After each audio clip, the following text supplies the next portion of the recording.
Hola niños, buenos días, espero que estén muy bien. En la clase de hoy de castellano vamos a hablar acerca de la creación de un relato corto. En mi libro tengo el tema en la página 31, entonces ustedes se van ubicando por favor. En la parte superior hay una historia y se las voy a contar. Entonces, a medida que les vaya explicando, ustedes van entendiendo de qué se trata el relato corto y cuáles son las partes o los puntos que debemos seguir. Entonces, escuchamos atentos. Ayer íbamos al parque a jugar, Paco, Pepa y yo, cuando vimos una nube negra. La verdad nos dio mucho miedo y salimos a correr. Pepa se perdió. La buscamos con Paco y hasta la tarde la encontramos escondida llorando en una cueva. Eso que acaban de escuchar es un relato corto.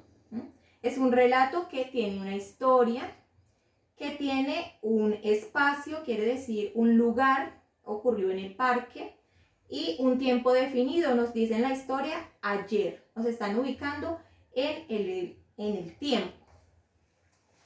Aquí les tengo especificados cuáles son los pasos que debemos seguir cuando vamos a hacer un relato corto.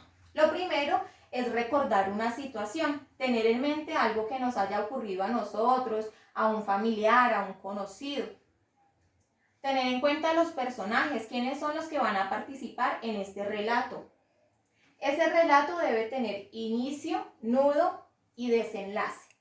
Recordemos que en el inicio es donde se muestran los personajes. Decimos quiénes son los que van a participar. También se muestra el espacio, en qué lugar, si fue en un bosque, en una casa, en un parque, bueno, ustedes deciden. Y también va el tiempo, si fue un día, una tarde, una mañana, una noche, ayer o una fecha en específico. Tenemos el nudo. El nudo es donde ocurre algo sorprendente, hay algún problema, una situación que resolver que hace que los personajes den un giro en la historia. Y por último tenemos el desenlace. El desenlace es ya lo que ocurre para solucionar este problema y ya pues los personajes encuentran un final en su historia. Recordemos tener en cuenta el tiempo, que si fue un día, una mañana, una tarde, y el espacio, en qué lugar ocurren los hechos. Estos son los pasos básicos para hacer un relato corto. Entonces, vamos a trabajar en el libro. Pasamos a la página 32. En la página 32, en la parte superior, nos dice que debemos resolver una sopa de letras. En esta sopa de letras debemos encontrar algunas palabras de las que ya hablamos en la página anterior, en la página 31, que son los pasos para hacer un relato corto. Tenemos el segundo punto, identificar en el siguiente relato los aspectos encontrados en la sopa de letras. Resalta los personajes de amarillo. Entonces, ustedes van leyendo la historia, que es una historia corta, y donde encuentren un personaje lo encierran o lo subrayan con amarillo. El espacio de verde, recuerden que el espacio es en qué lugar ocurre. El tiempo de naranja, el tiempo quiere decir por la mañana, por la tarde, por la noche o una fecha en especial. El inicio, ustedes deben identificar en la historia el inicio y lo encierran con azul. El nudo de color morado y el desenlace de color rojo. En la siguiente página nos dice, escribe un relato.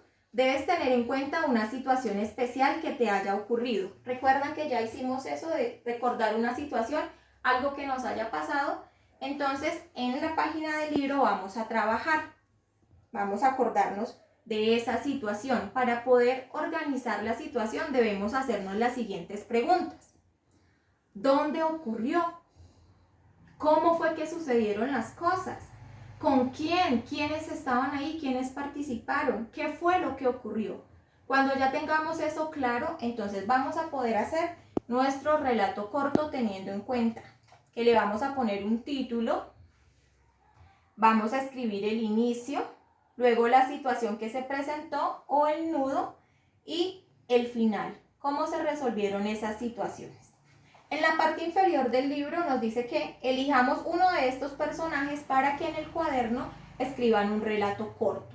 Entonces ustedes señalan acá con un chulito o una X cuál es el personaje que van a escoger para su relato corto. Puede ser el balón, la sirena, el personaje fantástico o el enanito. Recuerden que para hacer ese relato corto debemos tener en cuenta estos aspectos. Inicio, nudo, desenlace con los personajes en la historia que ustedes ya recordaron. No se les olvide el tiempo y el espacio que siempre debe estar presente en el relato. Aunque sea corto, podemos identificar estos aspectos. En la página 34 nos muestran unas imágenes, una situación de un niño que está en una patineta y algo le sucede. Entonces ustedes van a observar bien y van a escribir qué es lo que sucede en esas imágenes. Van a escribir un relato corto. Y para finalizar vamos a hacer la prueba saber. Dice Matías. Matías es un niño calmado, bueno e inteligente. Todos los días asiste al colegio y es ejemplo para sus compañeros. Su madre hoy le ha comprado un helado. Ahora nos hacen dos preguntas. La primera, la palabra bueno, ¿qué significa? A, que es lindo, B, que es juguetón, C, sin malas intenciones, D, estudioso. Marcan con una X la respuesta que crean correcta. La segunda pregunta, la madre le compra un helado porque A, no tenía sencillo para el bus, B, lo quería premiar, C, se encontró un billete, D, se lo gastó por su cumpleaños. Entonces, marcan con una X la respuesta correcta. Si de pronto tienen alguna duda, tienen que volver a leer la historia. Listo, niños, esto es todo por la clase de hoy de castellano. Espero que disfruten, que dejen elevar su imaginación y que tengan en cuenta estos pasos para hacer ese relato corto.